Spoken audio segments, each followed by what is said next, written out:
Esta mañana vamos a hablar de un tema de alta sensibilidad a nivel nacional. Es el tema de la política y la estrategia de seguridad alimentaria nacional. Y vamos a tratar de hacer un recorrido tanto conceptual como práctico que les permita a ustedes apropiarse del tema. Es un tema complejo, muy complejo. Sin embargo, vamos a tratar de hacer un esfuerzo didáctico que pueda facilitarle su comprensión. Quizás me ayude. Vamos a comenzar hablando de la problemática en general. Cuando nosotros hablamos de los problemas de seguridad alimentaria, estos se remiten a toda una situación que existe en el mundo que tiene que ver con lo que los organismos internacionales en algunos momentos denominan el problema del hambre. Y es que parece mentira, pero en el siglo XXI, donde hoy tenemos 1000 facilidades propias del desarrollo, aún nosotros tenemos un problema que se llama el hambre. Contradictoriamente, en un mundo donde hoy somos capaces de producir muchos alimentos,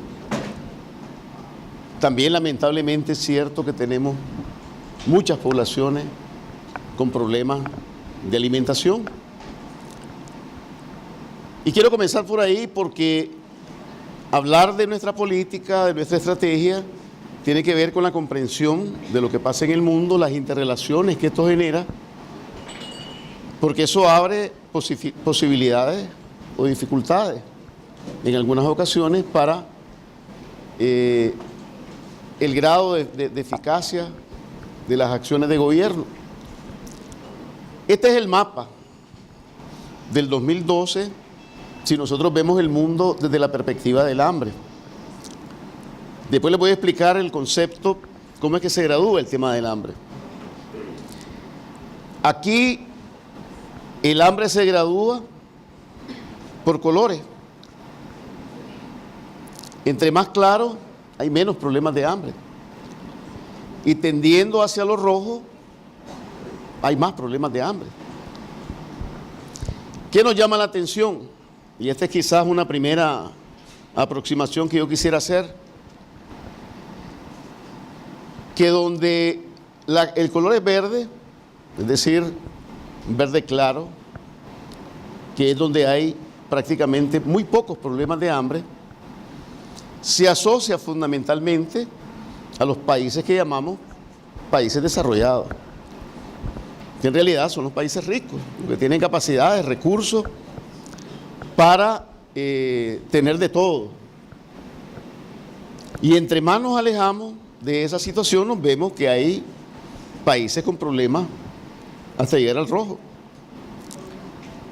Vemos que uno de los continentes más afectados es África. Sin embargo, en grados diversos tenemos problemas en otros continentes, en Asia. Y cuando nos acercamos a nuestras Américas queridas, nos damos cuenta que existen países que tienen muy pocos problemas de hambre, pero también tenemos países que tenemos problemas de hambre. Mire, por ejemplo, aquí en Centroamérica, que tenemos Guatemala, está rojita. Nos vamos a Sudamérica y encontramos ahí, en la zona de Bolivia, Paraguay, hay colores encendidos. ¿Dónde estamos nosotros? Si ustedes se fijan, estamos en un punto un tanto intermedio. ¿Verdad? Después vamos a hablar con mayor especificidad de estos temas. Vamos a la siguiente. Esto es puesto ya en perspectiva cuantitativa y en la dinámica de lo que ha venido ocurriendo con respecto al hambre. En la primera gráfica lo que nos muestra es cómo en 1990 a 92 aproximadamente había unos 1000 millones de personas con problemas de hambre. Y ya para el 2012, si ustedes se fijan, estamos hablando de aproximadamente unos 870 millones de habitantes en el globo terráqueo que tienen problemas de hambre. Estamos hablando que en 10 años hemos bajado apenas una pequeña parte, un pequeño porcentaje de nuestra población con problemas de hambre. Hoy, o el año pasado, de acuerdo a las estadísticas, a nivel mundial, aproximadamente la prevalencia, es decir, qué cantidad de personas por 100 habitantes había más o menos con problemas de hambre. Más o menos se calculaba unas 15 personas con problemas de hambre. Eso da una relevancia muy grande al tema. Si nos vamos a la gráfica de la izquierda, por aquí tenemos el total, los 870 millones. Pero nos damos cuenta cómo está la distribución en el mundo, que es lo que nos mostraba el mapa. Si ustedes se fijan, ¿dónde está América Latina? Aquí habla que aproximadamente unos 49 millones de habitantes tienen problemas de hambre, tienen problemas de acceso a la alimentación, a una buena alimentación. Eso es bien importante. Hay continentes, el sur de Asia, que acumula una buena cantidad de casi, podríamos decir que casi el 40% de los problemas de hambre del mundo están concentrados en esa zona. La siguiente. Pero ¿cómo se mide el hambre? Y ese es uno de los elementos muy importantes, porque para poder entender la dimensión de esto, es importante tener la idea de cómo se está midiendo, al menos cómo se está midiendo en este momento. Y digo esto porque los conceptos cambian, las formas de medir las cosas van dinámicamente ajustándose, y esto es bien importante, porque uno podría pensar que el problema del hambre se limita a comida, y eso es cierto, pero es una verdad incompleta. Hay 3 elementos que se utilizan para hacer la medición de este indicador del hambre. Por un lado, la proporción de personas que tienen una baja dieta expresada en calorías de su comida. ¿Qué queremos decir con esto? Todos tenemos, de acuerdo a nuestra edad, un promedio de calorías que tenemos que consumir. Cuando estamos por debajo de eso, se comienza a colocar a esa persona que está por debajo, está subalimentada. Y eso es muy importante. Todos conocemos, por ejemplo, que nuestros campesinos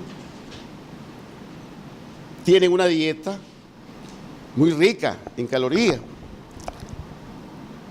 El gallo pinto, los fines de semana el nacatamalito, los elotes, ahora que está saliendo la cosecha. ¿Y por qué eso? Porque tiene que ver con la actividad. La actividad del campesino es muy fuerte. Tiene que trabajar muy fuerte y necesita una buena cantidad de calorías. En cambio, el que está en un escritorio, dependiendo del trabajo del escritorio, obviamente no va a necesitar tantas calorías como la que necesita el campesino. Y eso si lo relaciono con el trabajo. Pero si lo relaciono con el desarrollo de las personas, ¿qué pasa? Un niño, durante todos sus primeros, o el ser humano en sus primeros 20 años, está en una etapa ¿de qué? De crecimiento. Y para ese crecimiento, ¿qué necesita? Muchas calorías, mucha alimentación, mucha proteína. Precisamente vamos a ver que cuando eso falla, ahí vienen las dificultades. Ahí vienen las dificultades. Y eso ya, para que veamos entonces que sí, hay un problema del hambre con la comida, pero hay que pensar en las repercusiones que tiene el hambre. Entonces, un primer elemento de la medición es la proporción de personas en una población que tienen distintos grados de subalimentación, por debajo de lo que necesitan. Pero además, hay otro elemento, ya las repercusiones. Y las repercusiones son muy evidentes, por eso mencioné los niños. Cuando ya los niños comienzan a manifestar esa subalimentación, el bajo peso. Y nosotros nos vamos dando cuenta que hay una pérdida de relación entre el peso y la talla, y comenzamos a ver los niños pequeños. Nosotros observamos eso en nuestro país. Por ejemplo, vemos que en la zona norte, especialmente allá al fondo de Nueva Segovia, al fondo de Jinotega, vemos que las personas son bajas. En cambio, vemos que en otros departamentos el promedio de la estatura es más alto. Eso nos refleja, la estatura, nos refleja la historia alimenticia de una población. Y por eso ese es un indicador importantísimo, que luego va a tener repercusiones también en el ciclo de vida de toda la población, hasta llegar a otro indicador que es muy importante, y es la mortalidad infantil. ¿Qué quiero decirles entonces? Que hay distintos niveles de medir y distintos indicadores, y cuando hablamos del hambre y sus repercusiones, hay que utilizar todos esos distintos elementos. No es solo que la persona no comió, la pregunta es cuál es la repercusión que pudo haber tenido en su vida. Un niño desnutrido está más expuesto a enfermedades.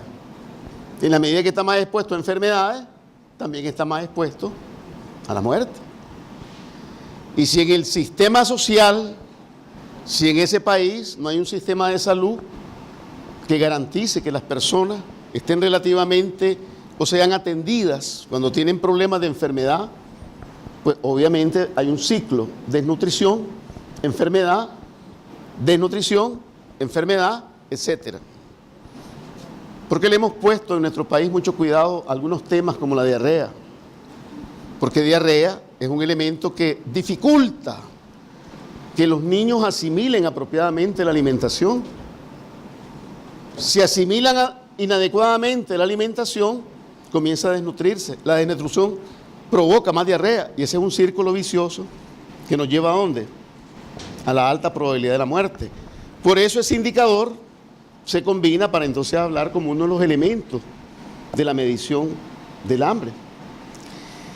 Entonces, combinando esos tres indicadores, es que surge un indicador que es el que se ocupa para medir la temática del hambre. Y miren cómo hay no solamente la cantidad de personas en los continentes que están agobiados por el tema del hambre. Es como en esos continentes también el indicador puede ser o más grave, menos grave, etcétera. Miren, por ejemplo, aquí estamos hablando del sur de Asia. Aquí estamos hablando África, en la parte subsahariana. Aquí está Latinoamérica.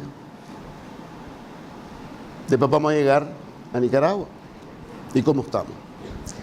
Deme la siguiente. Esto es ahora el mapa puesto en la perspectiva. ¿Cuál es el grado de problema que tiene cada país? Por aquí está Nicaragua. Lamentablemente no lo pueden ver desde ahí, pero aquí estamos, ¿no? En este otro grupo están otros de los países. Está Bolivia, está Guatemala. Y por acá están los países que están con mayores problemas con el tema del hambre. La siguiente.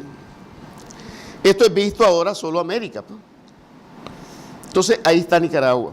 Esto es 2012, 2011, 2012. Ya estuvimos a comienzos de los 90, un color ya más encendido. Pero quiero llamarle la atención que todavía no estamos en el color verde, que es el que necesitamos, lo que nos da una idea que tenemos problemas. Hemos mejorado, pero todavía tenemos problemas. Entonces, ¿qué pasa? Toda esta temática nos lleva a la discusión de la inseguridad alimentaria, porque el que no puede comer El problema es que tiene inseguridad alimentaria. Y la inseguridad alimentaria no ocurre por casualidad. En general, tiene una serie de causas, tiene una serie de condicionantes que son las que la originan. En general, nosotros hablamos de un conjunto de determinantes, causas importantísimas que van a generar eso que llamamos inseguridad alimentaria. Algunas de ellas tienen que ver con que haya alimentos. La primera condición es que haya alimentos, que haya disponibilidad de alimentos. Y el otro tema es que pudimos haberlo consumido, pero no necesariamente utilizarlo apropiadamente de manera biológica, que ese es otro ámbito. ¿Qué quiero decir? Yo lo comí, pero de repente por un problema de salud, por un problema de la composición, cómo preparé el alimento, fíjense bien, hay elementos importantísimos, cómo preparé el alimento, de repente no lo utilizo adecuadamente. Entonces, estos aspectos nos llevan a un tema, todo eso nos lleva a que hay inseguridad alimentaria en distintos niveles. Y quiero que comencemos a entender esto porque entonces la complejidad de atender este problema no es sencillo, no es solamente es comida. Puedo tener comida, pero no asegurar el consumo. Puedo consumirla y no necesariamente aprovecharla adecuadamente. Tengo que tocar todos esos distintos aspectos para que podamos entender cómo se enfrenta la temática de la inseguridad alimentaria. La siguiente. Pero no es solo el tema de pensar en la inseguridad alimentaria. La pregunta es, ¿cuál es la repercusión de la inseguridad alimentaria? Y ahí vienen ya algunos aspectos que les estaba mencionando. Entonces, fíjense bien, si nosotros tenemos una población subnutrida, una población que no tiene todas las capacidades físicas, mentales, etcétera, es una población que si lo vemos en la cotidianidad de la vida, podemos ver algunas expresiones. Por ejemplo, el ser humano se cansa con facilidad, se agota con facilidad, es poco productivo, o no desarrolló, no tiene las posibilidades de desarrollar habilidades que lo hagan más productivo. ¿Me explico? Las labores manuales tienen un nivel de productividad, pero hay otras labores que por encima de lo manual generan otros niveles de productividad, pero eso depende del desarrollo humano. Pero si el desarrollo humano se ve obstaculizado por problemas de inseguridad, ahí tenemos una repercusión. Y eso yo diría que es un ámbito que lo percibimos, pero no es tan visible. No lo captamos. Lo vemos en la problemática en general socioeconómica de un país. Pero ese es un punto crucial porque ahí estamos hablando de la posibilidad o no del desarrollo de un país. Y quiero que tomen nota de ese punto porque es muy importante. Pero hay otro ámbito. Y eso ya toca con el trabajo de ustedes. Niños subnutridos. Bueno, desde que se les duermen en la clase hasta el hecho que posiblemente no les captan lo que ustedes les enseñan, por mucho que se esfuercen. Ese es otro problema. Entonces, pareciera que sea un tema educativo, pero tiene que ver directamente con el tema de la inseguridad alimentaria. Ya en términos de desarrollo de la perspectiva de nuestra gente, de nuestro país, sí, de repente tenemos que hacer de que el gobierno pone una parte, los productores ponen otra, pero también la gente pone su parte. Y todos tenemos una responsabilidad, cada quien a su nivel. Y esto es muy importante, generar esta cultura también está costando. Si lo más fácil es que me lo regalen, si lo más fácil es que me lo entreguen. Entonces, ir generando esto es parte de una nueva construcción y en un tema como esto es muy importante. Ya hablamos de la solidaridad. Y el otro elemento entonces ahora, ¿cómo articular en una alianza estratégica todas las potencialidades y capacidades del país?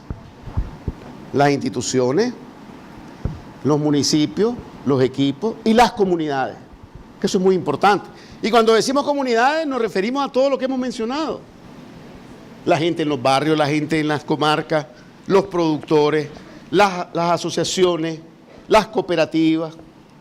Y vamos construyendo poquito a poco eso porque este modelo, para que sea efectivo, necesitamos que tenga una base organizada, estructurada y un concepto diferente de lo que ha sido hasta el momento todos estos temas. La siguiente. Entonces, en todo esto, un elemento eje del modelo es la participación de todos. Pero ya con todos estos elementos, nuevos valores, nuevos conceptos, todo el mundo dispuesto al diálogo, al consenso, a estar dispuesto a dar de su parte, pero al mismo tiempo sentirse que somos nosotros los que estamos construyendo nuestras políticas, nuestros planes, nuestros programas para ir avanzando. Entonces, la participación dentro de nuestro modelo viene articulándose y expresándose bajo esa óptica y bajo esa línea. La siguiente. Por ello, se ha venido haciendo mucho énfasis que el modelo aterrice hasta nuestras comunidades. No se puede quedar en las instituciones. Los técnicos somos técnicos. La gente sabe sus necesidades. ¿Quién sabe mejor cuánto chima una piedra en el zapato que el que tiene la piedra en el zapato? Nosotros no podemos inventar el dolor. Es como que un hombre diga, sí, hombre, yo sé cuánto le duele a una mujer parir. ¿Me explico? Tiene que ubicarse en su verdadera dimensión las cosas. Aquí de lo que se trata es que todos los nicaragüenses y las nicaragüenses se conviertan en protagonistas. De repente al comienzo podemos no entendernos. De repente al comienzo podemos no estar llegando al mismo punto. Pero ese es el problema. No, ese no es el problema. Eso hay que verlo como una oportunidad. Porque vamos a llegar al punto. Vamos a ser capaces de construir juntos una serie de aspectos que son fundamentales. Porque si no, no se logra. No se logra esto. Entonces, estos elementos de la participación son centrales, son fundamentales. La siguiente. Por eso hoy todas estas ideas se concentran en los gabinetes de familia, comunidad y vida, donde toda esta expresión y toda esta práctica viene articularse. Fíjense bien, entender la dimensión de los gabinetes es muy importante para entender sobre qué base del modelo se va a ir asentando la política. Porque la política puede ser en este momento un conjunto de decisiones, pero el modelo tiene que construirse. Y eso es fundamental. ¿Y qué son los gabinetes? Fíjense bien, hoy tiene la expresión más amplia, más democrática que se ha conceptualizado. Aquí la única condición es que la gente esté dispuesta a trabajar, esté dispuesta a colaborar, a ponernos juntos, a enderezar, a sacar a este país de esta situación y ponerlo en la perspectiva del desarrollo. Es la única. Si es grande, si es chaparro, no importa. Si es cristiano o es católico, eso tampoco importa. ¿Ya? Que si es ateo tampoco importa. ¿Ya? Es decir, lo que interesa es, estamos dispuestos a trabajar. La idea de los gabinetes hoy es una participación incluyente de todo el mundo, como decimos en Guaynica, de Raimundo y todo el mundo. Y no importa, la única condición es esa, ¿estoy dispuesto o no estoy dispuesto? La siguiente. Y después viene, ¿para qué? Que eso es muy importante entender la dimensión de los gabinetes. Porque es para promover, primero, todos estos valores. ¿Dónde vamos a discutir más los valores si no es con nuestros vecinos, con nuestra familia, con lo que sentimos cercano, ¿verdad? Promover la estima, la autoestima, el aprecio, la identidad. rescatar el sentido comunitario, de pertenencia, ¿ya? Son elementos fundamentales en toda esta discusión. Que todo esto va a mejorar nuestra vida. Si la gente no siente que alimentarse mejor va a mejorar su vida, lo va a hacer. No lo va a hacer. No lo va a hacer. Cuando las personas sienten que algo no le va a ir bien, deja de hacerlo. Porque aquí está en la cabeza la decisión. Cuando ustedes van al súper, fueron con una idea de lo que iban a comprar. Y cuando están frente a las cosas, esa idea puede cambiar. ¿Dónde está el cambio? Aquí. Por eso es que eso es importante, el tema de los valores y los principios, ¿verdad? Y luego, cómo ir avanzando en todos estos temas. La siguiente. Por ello los gabinetes se ha promovido que se conviertan en los protagonistas de todos estos procesos. Fíjense bien, de todos estos procesos. Vuelvo al tema de que quién va a estar más preocupado que el que vive los problemas. ¿Quiénes están preocupados a la hora de la inundación? La gente que está ahí con el agua hasta el cuello. El 21 de julio,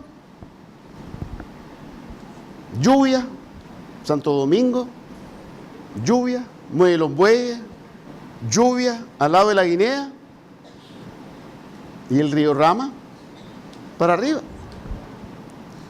¿Quiénes estaban preocupados por eso? Los más preocupados es la gente del Rama. No hay vuelta de hoja. Claro, con este gobierno hay otra lógica. Estamos permanentemente atendiendo el problema. Pero quiero decirle que quien siente más es la gente que está en el problema. Y ahí estuvo la respuesta.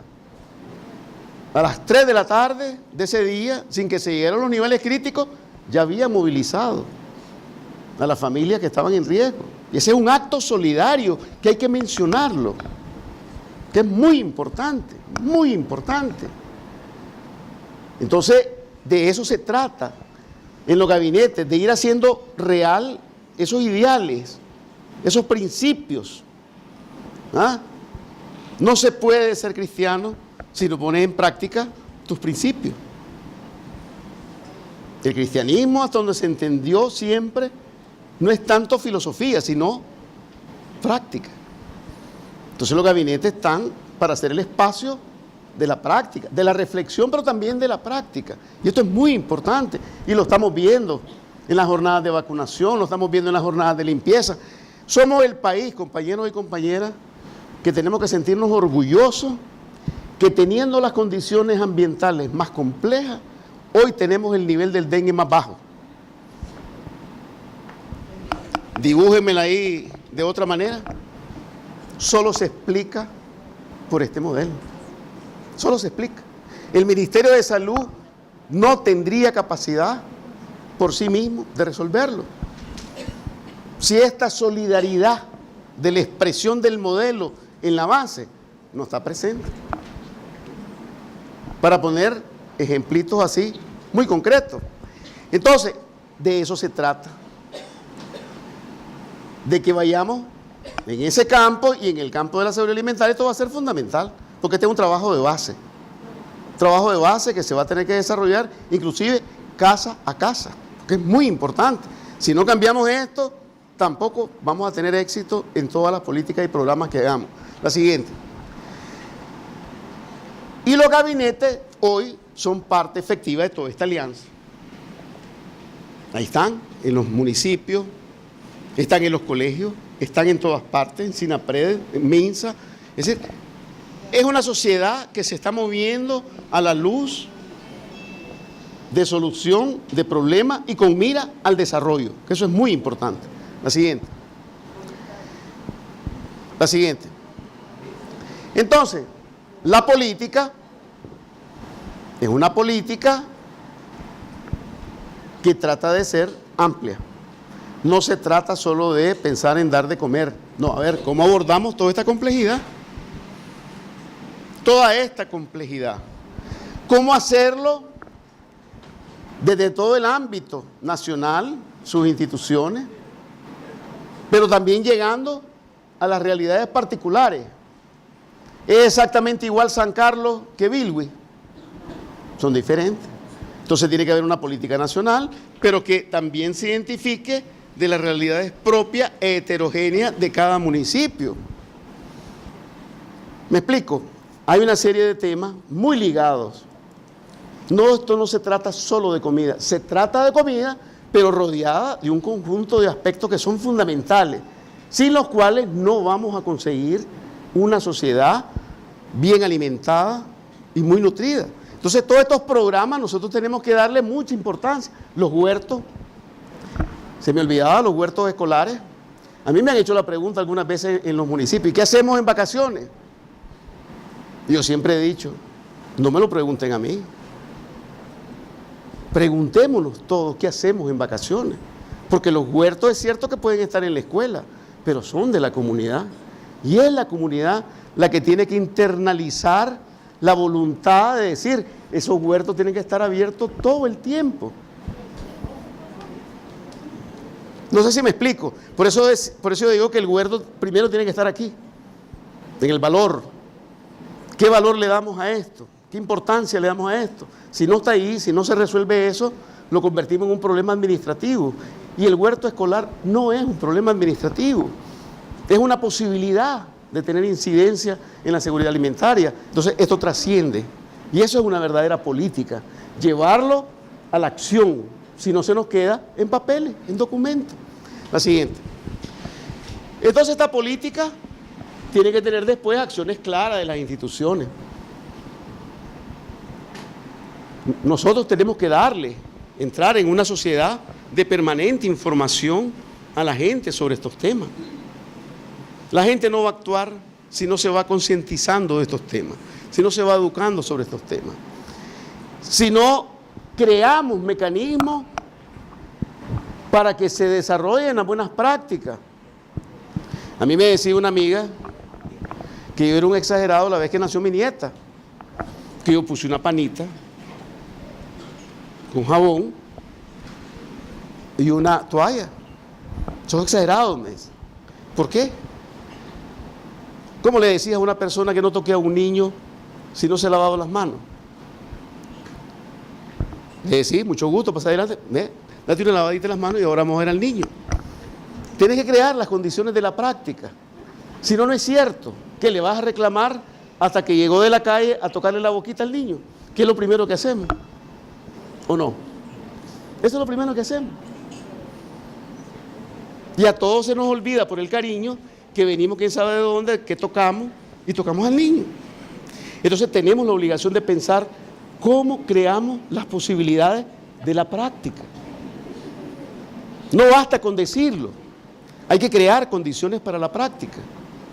A ver, cuando uno le dice con cariño y amor a los hijos, ya te lavaste, amor, las manos.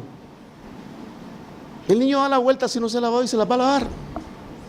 Pero si no le decimos nada, él se va a sentar. Él se va a sentar y él va a hacer lo mismo. Y si él no los ve a ustedes, mucho menos. Entonces, todas las instituciones tenemos que crear condiciones para las prácticas. No solo hay que decir las cosas, hay que crear condiciones. ¿Ah? Tenemos que, y parte de estas condiciones es que las instituciones tenemos que abrirnos a la participación de los gabinetes, de la gente. Porque si no, nos quedamos en el discurso. Tenemos que asegurar que los programas respondan a la gente. Esto es fundamental. Si la gente no siente que nuestras políticas, nuestros programas no responden a sus necesidades, vuelvo al ejemplo, si no responden a esa necesidad que le genera la piedra en el zapato, la gente no le va a dar importancia. ¿Ya? Porque todos tenemos expectativas y esto es muy importante desarrollarlo. Y luego, otra obligación que tenemos es motivar a nuestra gente. A ver, estamos cambiando, compañeros, de modelo conceptual, de principio. Esto tenemos que discutirlo entre nosotros. Esto no puede ser una charla nada más informativa a los maestros. Tenemos que discutir con los maestros. Porque si nosotros no cambiamos, tampoco vamos a conseguir que otras personas cambien. Y cuando digo cambiar, me refiero a ir incorporando todas estas discusiones que son muy importantes. La última. Y luego tenemos roles ya institucionales en todos estos planes y políticas y programas. Estar al frente conduciendo estos programas, obviamente tenemos que aprender a programar, a educar, ¿verdad? Y sobre todo, mantener mucha coordinación. Compañero, esta es una de las políticas que más necesita mucha coordinación, mucha relación, mucha vinculación, ganar voluntades para que realmente puedan aterrizar ahí en cada municipio a acciones muy concretas.